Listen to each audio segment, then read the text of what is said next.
Hi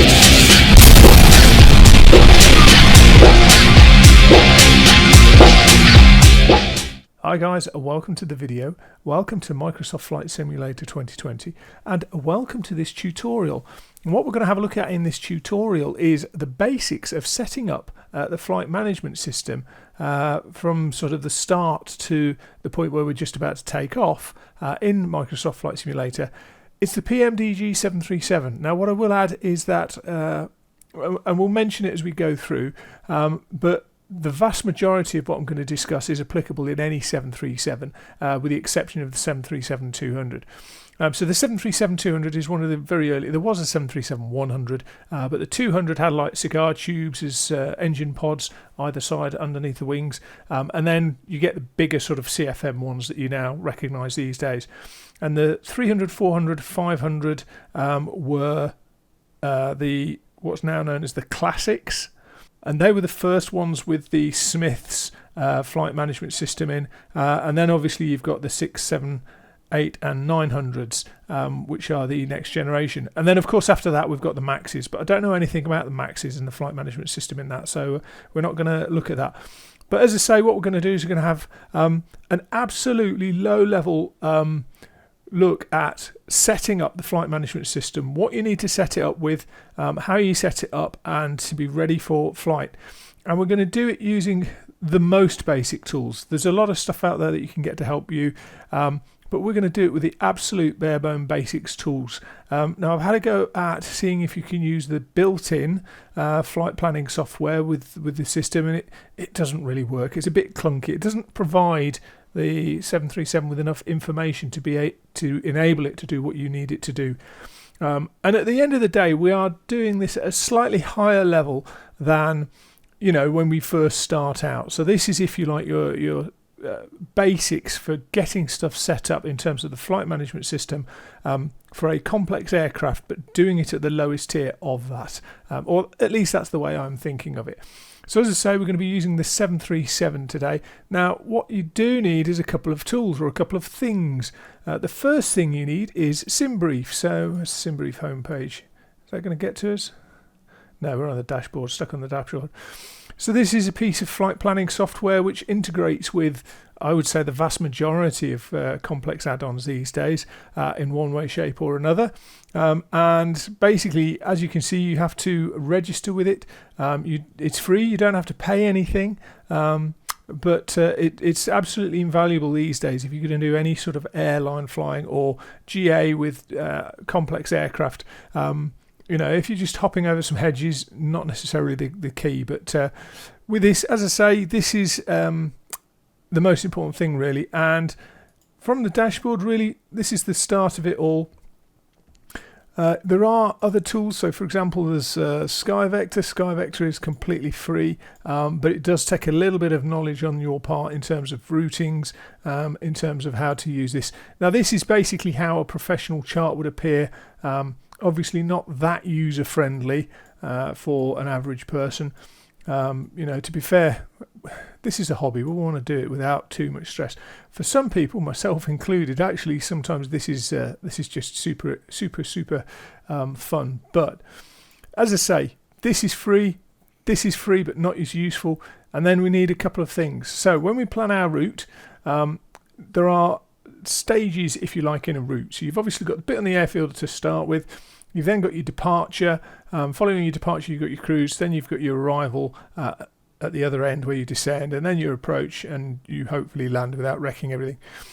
The thing that we need to be aware of is at either end the airfields, in instrument flying, which is what we're doing, they have set criteria for how you take off, paths and routes for taking off from airfields, and paths and routes for landing at airfields.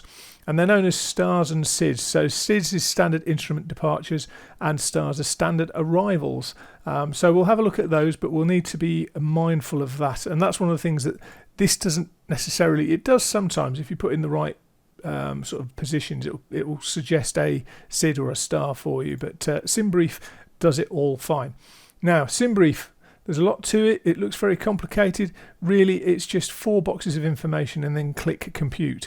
So if I go to new flight, and we're going to do our 4 boxes, and as you can see, there's a lot more to it There's a lot that you can do, but all we're interested in really is the basics, is a departure. So we're going to depart from, let me get rid of that.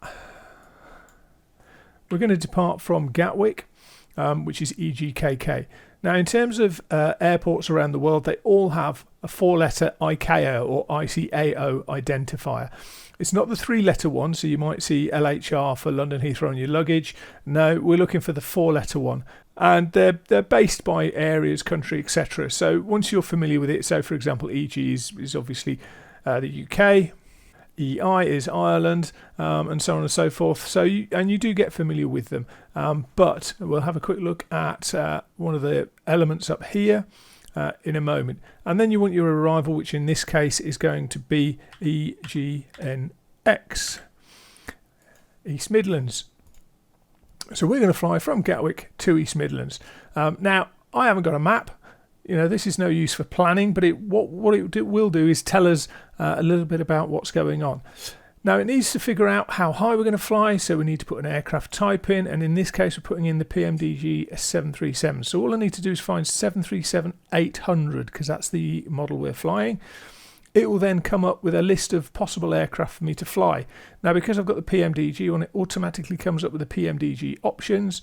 You need to be aware of which one you are after. So BCF is a Boeing converted freighter. Economy configuration, first class.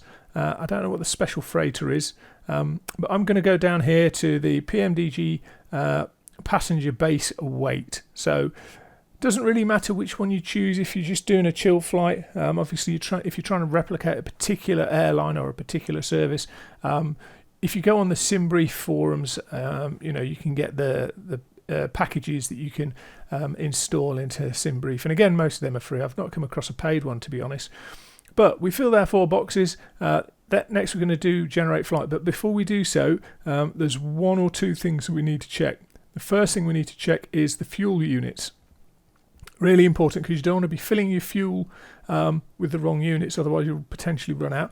And there was actually a well-known incident where I think it was an Airbus was flying a route, and they got the measurements wrong, and they put 5,000, or for example 5,000 pounds of fuel in where they wanted 5,000 kilos, and obviously that meant they were over twice below the fuel level that they needed. And consequently, it became the very large glider which they successfully landed. I think it's on a film. If it is on a film, which I seem to remember it is, I don't know the title. It's well worth a watch. It's a great thing. But yeah, it came back to the captain remembering a gliding field that he flew out once. It's fantastic. Anyway, it's a real life thing. It did happen. We're not going to do that because we're going to check that we have kilograms here and kilograms in the aircraft as well, crucially. So you want your flight plan to match your aircraft. Then flight rules down here. You have IFR, VFR, IFR to VFR, VFR to IFR. We're not worried about that. We're just going to go IFR because we're going to fly in the airways. And you can see it's come up with a suggested route. Looks a bit weird here. I will explain why when we get to that point, but that's basically the start of the standard arrival. So we're flying down here from London Gatwick to up here, East Midlands. It's not a very long route, but the purpose isn't really to fly the route. The purpose is to have a look at the flight management system. So generate flight, and it goes, boo, come on then. I'm waiting. Payload limitation by max 0 fuel weight. Don't worry about that. We'll just sidestep around it. It's all right. We're not going to worry about any of that. Real life, yeah, you would. Mimicking real life, yeah, you would. At this level, let's not get too carried away with it. I mean, what we can do is when we're in the aircraft, we can always load less, shall we say. But anyway, once we've got to this point, this is our flight plan. It's got most of the information that we would need. As a force of habit, I tend to try and view it in PDF anyway. That's just my personal preference, but this is how you would see the normal flight plan if you were sat in a cockpit. There's different formats for it, and they are here if you wanted to get too carried away with it. Where have we gone? There it is. Lido. Operational flight plan layout. I just use Lido. I've never used anything else. A couple of things I'm going to mention here whilst we are here. The initial altitude, in this case, is going to be our only altitude, is climbing to 18,000 feet. Our cost index is 67. Cost index is how it's a balance between speed and economy. So if you fly faster, you'll burn more fuel, and that's a higher cost index, higher cost. If you fly slower, you'll take longer, but you'll spend or burn less fuel, which is a lower cost index. And it depends on the flight management system. So some will be from 0 to 200, some will be from 0 to 999 or something similar to that. But fundamentally, cost index is a rating of how efficient you want to be. So those two really, well, those three, 18,000 feet, cost index, the fact we're in Lido, and also kilograms over here. And that's basically what you end up with after that. If you then, as I say, if you want it in PDF, here we go. And this, I'll be honest, this is what I tend to use most of the time. It's just a case of getting used to or familiar with where it's going. So down here we can see our route, and it's got a couple of things here that are significant. So EGKK is Gatwick, but you can see here it's got 26L. That's because we're using runway 26 left, and that's the departure. So a departure or an arrival has 5 letters, a mix of 5 letters and numbers. So that's the Lambourne 3 Mike going to the beacon of Lambourne. If it's only got letters, it's if 2 or 3 letters is a beacon of some description, 5 letters is an intersection. This is just for information. You don't really need to know this, just to put the route in. But November 57 is an airway, so an airway is always a letter followed by numbers, and then to an intersection, because that's 5 letters, and then arrivals and departures are always a series of letters, a number, and then one final letter. And here we are, East Midlands EGNX, and our arrival runway is 09. So that's our route. We know we're at 18,000 feet, so we're pretty much good to go. So I'm going to pop that to one side for the moment. And we're going to go and chuck ourselves onto a plane. So 737, we're going to go from EGKK, Gatwick. We're just going to pick a spot. We'll pick that spot there, stand 97, just because it's near the runways. We're on 26 left, so we're going to have to come over here. So I'm just being lazy. As I say, I did try and do this using the Microsoft Flight Simulator planner, but it doesn't really work. So this is why we're going through the proper process of firing this up. And there's our weather, which is absolutely fine. Let's click fly. I'm going to lighten it up. I'm going to put it into daytime because I'm not actually going to fly the route. I'm going to put it into daytime once it's fully loaded. Okay, we're loaded in. It's obviously dark out here, so let's get some light on by changing the time on the weather. We'll put it to about lunchtime. Oh god, it's gloomy out there, isn't it? Look at that. Ugh, horrible. So I've had a great day down in Cornwall today, to be honest. But yeah, that looks a bit vile. Right. So in the early days of flight simming, one of the things we had to do was everything was manual. And then over the years, what's happened is they've realised that pilots and aircraft use now what's called electronic flight bags. So previously, I'm sure you've seen the pictures of them walking out with their huge bags of maps and charts, etc. They still walk out with those bags, but one of the things they have in them now is tablets that they can do all their planning on, and also use in flight. And so various sim developers have had various ways of implementing. This parking is too small for your aircraft. Yeah, okay, whatever. This is PMDG's version. Whichever aircraft you're flying will have an equivalent of this these days. Some are better than others. This is PMDG. I'm not a particularly big fan of it. It's got very limited functionality. Now PMDG, when they first came onto the market, they did, and this was 90s, FS9 I want to say, but they did everything through the menus in their box of tricks down here. Everybody else is doing everything in here, and so they're kind of playing catch up, but I'm not really that keen on their implementation of it, but there we go. That's an argument for another day. Right. So what we're going to do is have a look at putting the information. Raining? Really? Oh well. We're going to have a look at putting the information in that we need to put into this lovely box. So, what is this box all about? It may not appear like this, it may appear like this, it may appear like this. It could be all sorts of connotations that it appears as. Let's just clear that. But in this example it arrives like this. Now most will have some sort of menu button. I was actually reading today there's 3 distinctive button setouts or layouts for the CDU, which is just crazy. But this leads me nicely into the parts of the system. It's easy to get FMS, FMC overlaid. This is not the flight management system, it's not the flight management computer, this is the CDU, it's the control display unit. Technically in this era of aircraft, it's a MCDU, which is a multifunction controller and display unit, which is quite apt given what we're looking at doing with it. But the original CDU had different buttons layout to this, and the one that came after it, which is the FANS MCDU, had different buttons. So this is definitely the MCDU, the middle one of the sort of 3 types, which seems to be generic to the 737 series, all the way from the 300 up to the 900. I don't know what the 737 MAX has. I think it's probably going to be the more up-to-date version. It's all touchscreen and fancy in that thing anyway. But so in terms of the components, we've mentioned the CDU. So this is the control display unit. Controls, display. Very easy. Then you've got the FMC, the flight management computer. It's like your PC at home. You see the keyboard, you see the screen, but there's a computer drives the 2 of them and works with the 2 of them. So we've got one as well. It's hidden down in the avionics of the aircraft, but it's the flight management computer. The whole thing, which includes all the auto flight stuff and both the computers, if it's got 2, some only had 1, some have 2, depending on the era of the aircraft and the budget of the airline.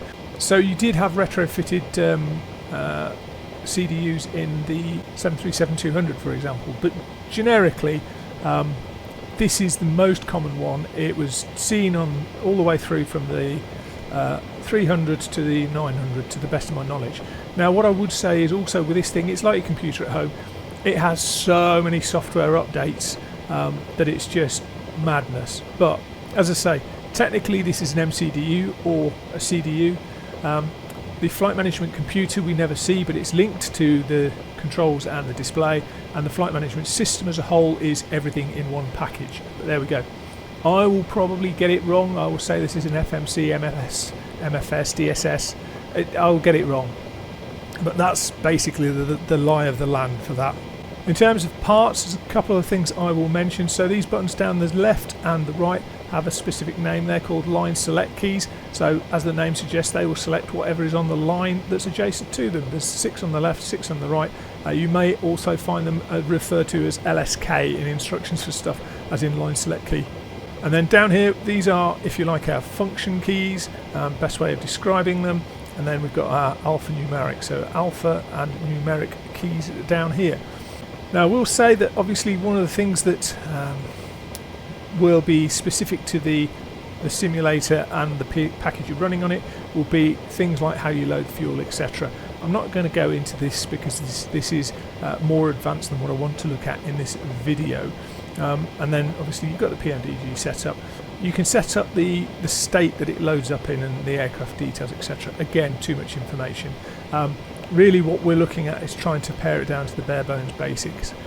So in terms of the ident page, I'm going to just highlight a couple of things. Obviously we've got the model number up here. I would hope that it's going to match what it's in, but you never know. Engine ratings, not going to worry about the technicalities of that. We would want to potentially look at this. This is the nav data cycle, and obviously mine's out of date, so it comes up with AIRAC 2204. It means it's the 4th revision for the year 2022. There's 13 revisions in a year, they're every 4 weeks. And this one in particular runs from April 21st to May the 19th, 2022. Well out of date, but heck, you know, no one's going to die doing this, are they? So you've got a couple of buttons down here. Index takes you back to, or takes you to the index reference page. There's a lot of stuff on here that we're not actually going to be too worried about for what we're doing. It's just so that you're aware it's there. and I've just clicked on pause init. If I go back to index, how do I don't? Yeah, so this is where we were. You can either access pages by going through the index. I tend to prefer going through the actual screens themselves as they come up. Now I do have a little cheat sheet which is actually I've used quite often. I've had a reference for 737s, 747s, etc. for the flight management systems. There's a guy called Bill Bulfer. I think he's an American, but he's done some fantastic FMC guides for how to use the FMCs in various Boeing aircraft. The books aren't cheap, but they're incredibly well written, very detailed. So anyway, from here all we're going to do is press pause init. Now this is where we would continue going as normal. We know where we are, but the aircraft needs us to tell us where we are. So it's EGKK. That's Gatwick. Pop it in there, and that is our reference airport. Now you'll notice this number, which is our last position, is not a massive change from this one, but it is different. And you'll notice in the top right, pause in it, we've got one page of 3, so this is the first page. I'm going to skip down here, next page, and this is all of the sources of information for the position of the aircraft. So FMC position, that's where it thinks it is. IRS 1, IRS left, IRS right, because there's 2 inertial reference systems. We're not going to play around with those. GPS, 2 GPS systems, also not going to play around with those. But you'll notice that the positions are pretty close, but 10.8 is what it's got for the GPS, and we're not using any radio nav. So if we go back to the previous one, we can see last position 10.8, and that confirms or matches what's on the GPS. So you can check it that way. Generally speaking though, as a sim, I've generally found it's not an issue. Anyway, not going to worry about gate, because the aircraft, if we were doing it old school with an inertial reference system, where we were setting it all up with the northings and eastings, etc., we might want to put the gate in so that we can tally that across to the gate lat and longs that we're putting in manually, which you would do back in the day, but I'm not so sure they do that these days. I'd be very surprised if they do. It can be done through the CDU, but I don't think it would be done. Route. So what you'll see is it pre-populates in the bottom left corner of this. This is the scratch pad. Don't know if I remembered to say that, but this is the scratch pad. So anything you type appears up here, and then when you action it, it will do its necessary thing, and it will either be like the following: EGKK. I want to drop that in there on LSK1, and there we go. EGKK, where we're departing, and then where we're going. So that is EGNX. So in effect we've got a straight line between 2 locations now, but we want an actual route. So we want our departure, the going up bit, we want the cruise bit, the going level, and then we want the descent going down. Now you've got a couple of ways of doing this. You can literally just program it in, and that's an option to do it. But a lot of sims now have things where they can draw in information. So this is where we're going to bring in the SimBrief bit now. So in terms of SimBrief, we're going to bring this over, because we're going to need to use this. So SimBrief, we've got everything up and running here. We know that we've done this. A couple of things we might want to consider. SimBrief doesn't necessarily give, has it given us departures? Where's our flight planning bit? Here it is. Yes, it has given us departure and an arrival, but there's the electronic flight bag, which we're not going to worry too much about. Do we need to do anything on that? Yes, request data from SimBrief, and then that should come across. Here's our sort of route from London going northwards. So we've got that. That's our data. The weather, if we wanted departure, we can pop it there. 1406. So it's quite light winds. It's not too much. But this is literally, you don't really do much other than this with this. It's a bit weird, but anyway, we're going to go into here, and then what we can do is we can bring up the performance page. Now we can't do all of this at the moment because we haven't got our aircraft loaded, but what this does now is it contains this sort of software, if you like, contains the information that we need for programming the rest of this. So let's come back down here. So having got that, we've got the flight plan in our tablet. We're going to click flight plan request. It comes up with this flight plan request EGKK EGNX. Yes, we want that. Click that, and we want to do the quick way. We're not going to mess around with the trucks, etc. We're just going to payload set, and fuel set. So that now sets the aircraft with the fuel directly off SimBrief. This is the quick and speedy way of doing it, so that we're not faffing around with trying to open doors, close doors, move luggage, move this, wait for that. This is literally, it's just set it now, that's it, done. So we've got our fuel and our cargo on board, fuel, passengers, cargo, etc. on board, which is all really, really nice. So that in effect is our route at this point. We've got all of that in. So if we go next page, no, it's not loaded it. Let's go back. SimBrief. Select route. See down here. Right. When it goes grey, it's thinking about it. It'll go grey because we've selected it. Then it'll go off. Then there's a slight delay, and then, as if by magic, the path should appear. There it is. Route uplink ready. So it's doing it very much in airliner style, and you'll notice down on the bottom right we've got a white message indicator to tell us there's a message. Well, we can see it fortunately. I'm going to just, if we clear that, I'm just going to quickly mention about the clear and delete. I did say that if I do that, if I clear it, it'll be one character at a time. But let's say we've got loads of data in there and we want to clear it, we can just press and hold clear and the whole lot goes. So what we're going to do is we're going to load it. Route plan uplink loading. It's fairly self-explanatory. The thing is, other developers have put it on the tablet on the side, so I don't know how I feel about it, which one's better, but there we go. So there's not a massive amount of information because we didn't put the flight number in that we want, we didn't put runway in, etc. But having uploaded it, we're now going to activate it. This little light on a Boeing 737 CDU illuminates whenever you've activated something. You need to confirm it with an execute. This button is execute, so you might find you get yourself into bother if you activate something but don't execute it. The light comes on to remind you need to press a button. We're going to press the button, and as if by magic, boom, there it is. We've got our route in. It's showing us the next page as per finite, but I'm just going to, it's a bit of a misnomer. So if you like, this is the next page, but you've got pages within the pages, if that makes sense. So maybe describe it as the next tab or the next folder. But if I skip to next page, you can see our route is in. It's a very, very short route, but noticeably it hasn't at the moment got any direct any departures or arrivals in. It's literally just got direct to Lambourne, and we had a departure in there if you remember. It was the Lambourne 6 Lima or something, and then the N67 is an airway to Welling, and then we had an arrival from Welling. So we obviously need to put those in. So at this point what we can do is we're going to pop those in.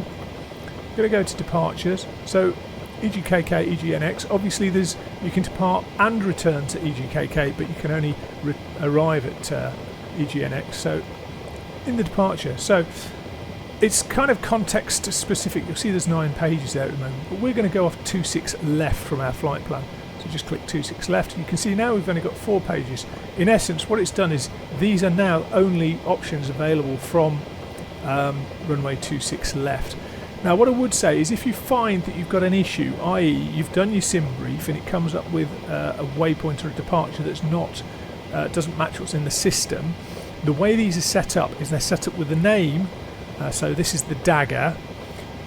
Then you'll see there's 2 daggers. The actual routes are the mic route and the X-ray route, and then the versions are 1. So you might find you have a different number. So you might have the dagger 2 mic. It's just a revised version of this. So just be aware that if it's only the number that differs, it's probably going to be largely the same. Now I would add, but I'd say please don't do it online. You're likely to become a cropper. Well, I don't know. I'd say please don't do it online. You're unlikely to come a cropper, but you never know. It might be that something fundamental has changed in that SID or star that we're not aware of. Anyway, I digress. We wanted the Lambourne 6 mic. So all we do now is page down. Oh, sorry, next page, Lambourne 6 mic. Select that, and it comes up with the Lambourne 6 mic. Select. Some departures will have a transition. I think it's more common in places like the US than it is in the UK. I've not come across many departure transitions. Generally speaking, our departures will go from the start of the SID at the runway, end of runway, to a waypoint that will be the start of an airway somewhere. We don't tend to have a transition, but I've heard the American side of things where they do the, your initial clearances to this position, then as directed to this position. So they kind of have a gap. So they might have a transition. I'm not that familiar with the US stuff, but there we go. So anyway, that's our Lamborn 6 mic. Execute, because we want it to become the active one, and we're all good to go there. If I then go back to departures and arrivals, and then I want to go to EGNX, my arrival, and I'm going to choose an arrival here. Now, I'm going to mention a couple of things here. So we're going to do an ILS for 009. It's cut down to 2 pages, and we're doing the Hemel 1 Echo. So this is now asking us for a transition, and just looking at it, you wouldn't know which transition to pick. And we're actually going to be doing, so the Echo Mic Whiskey 1 is a beacon. It's a non-directional beacon, which you can use as part of the approach, or you can use Pigott or Rock Up. And the question arises, well, which one do you use? And that's where you have things like this. So every country produces what's called an Aeronautical Information Publication, or an AIP. This is the UK one. The US obviously has one as well. The US one is really good, actually.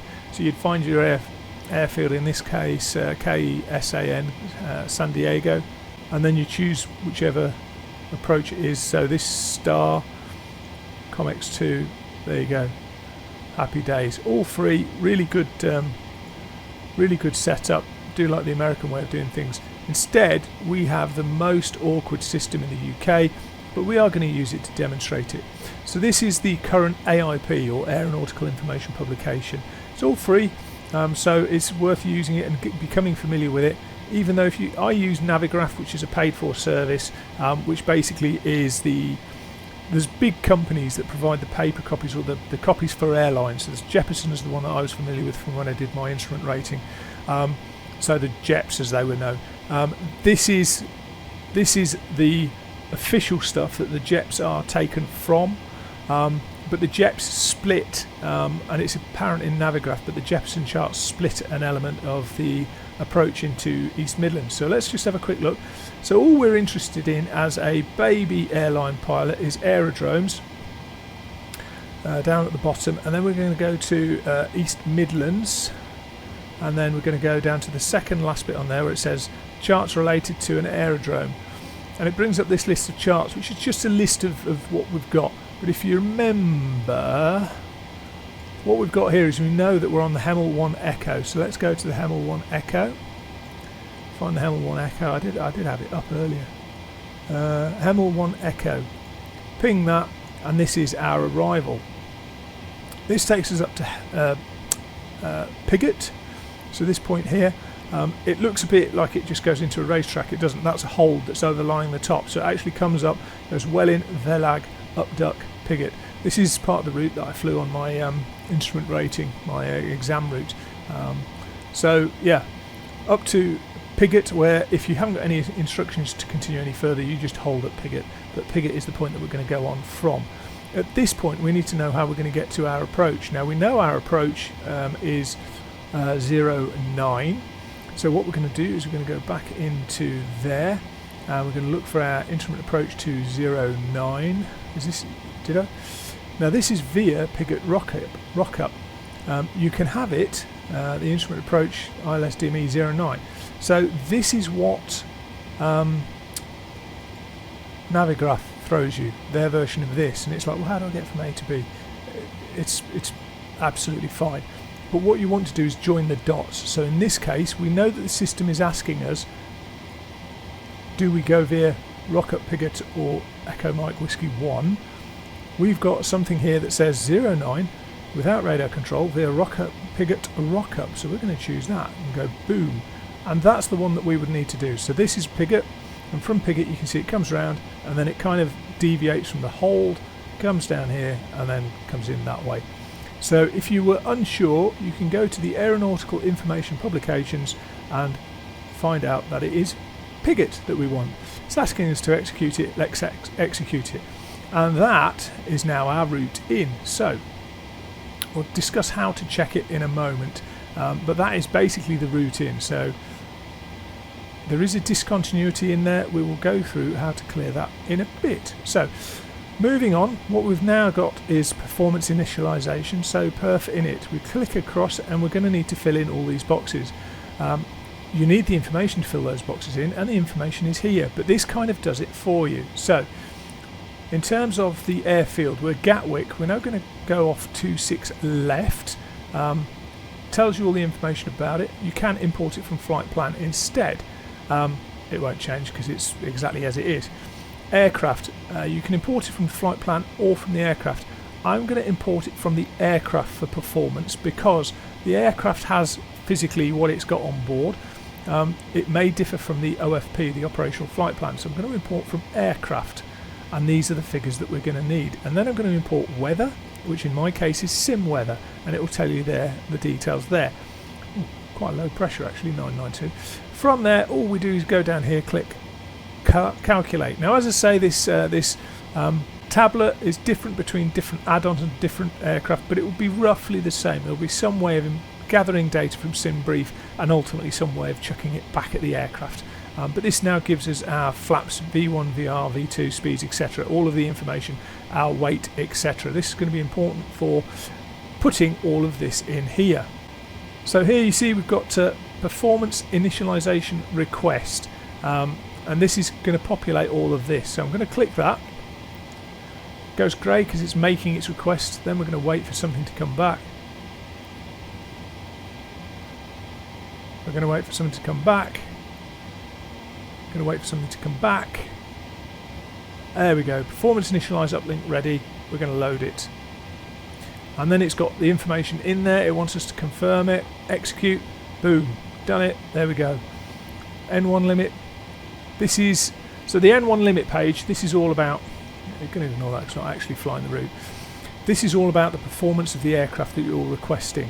You've got D rates, so if you like, this is saying, oh, we've got absolutely tons of runway so that we don't need to stress the engines, so we can take off at a lower power setting to reduce the wear and tear on the engine.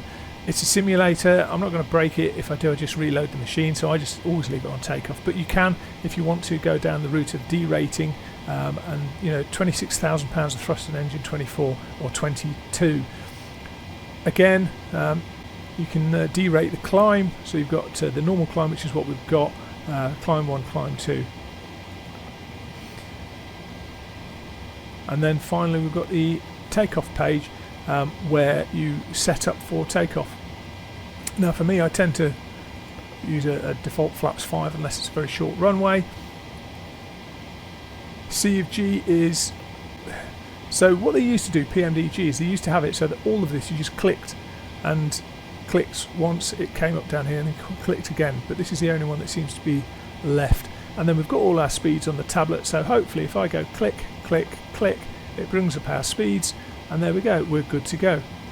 So that's what we would finalise with. However, what we need to do is make sure that the route we're going to get, or the route we're going to fly, is what we're going to, or what the route we're expecting is what it's got for us to fly. So what we can do here is these two outer knobs on the EFIS, the Electronic Flight Instrumentation System. I'm just going to turn this one down to 10, range of 10 nautical miles. I'm going to turn that one to plan. And then I'm going to put this onto the legs page. So if we come down here, I'm going to do it this way so that I can see all the bits. So here's our screen. If I go to legs, this is the list of all our legs. Now, if I'm just going to knock it out of this. This is its normal view. You'll see down here it's got route data, etc. It hasn't got. It's got RNP, required navigational precision and actual. Ignore that. And route data, ignore that for the minute. If I turn this to plan, you see it comes to a top-down plan of what's going on, and it comes up with a little thing down here saying step. And every time you step through this little cursor drops down and the map moves, and you can look to see if you've got any discontinuities. Ah, we did there, didn't we? Let me just go back. Step, step, step, step, step. So to cover up a discontinuity, what you do is you pick up using the left LSK what you want to go straight to, and you drop it on the boxes. You see it's redrawn it, and because you can just about possibly see it's pink and white, it's temporary in there because we haven't executed it, but we're going to click execute. That's put it in, and now what we should be able to do is click our way through. Ignore that, I'm not going to flip and take off, am I? Ignore. So this is a drawing issue. It sometimes happens with some airfields. Let's just increase the range. I had to go with this the other day and it did fly it. It's because it's such a short route, it's coming up with all these, throwing up all these things, but so this is the start of our route, and we should see it now when it gets to Pigot. You remember that nice route that we had drawn? It's struggling with it, look. It will fly it, but it is struggling with it. It's just one of the limitations of the sim as a whole. Microsoft Flight Simulator, nothing to do with PMDG. It's the sim / Navigraph, and trying to get really complex data to work on a visual display for something that's basically a home PC. So there we go. That's pretty much it. I'm just going to pop this back onto the. If I press init ref, yeah, it goes to init ref and then N1 limits for our performance. Takeoff, that's what I'm after. I could have actually just gone menu, FMC, index, takeoff. That would have got me there as well. And then what I'll do with this is I will just get rid of that, back to map. And there we go. So if there's anything I've missed off, feel free to add it to the comments, guys. I am looking at doing another couple of videos.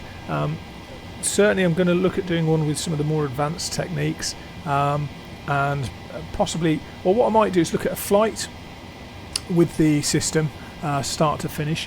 Let me know in the comments if that would be helpful. And then the second thing I'm looking at doing is looking at some of the more advanced elements within this from a flight simmer's perspective. This is not aimed at making us all airline captains. This is aimed at making us making things accessible as a simmer. If you enjoyed the video, guys, please don't forget to tick like, share, subscribe, and I'll see you in the next video.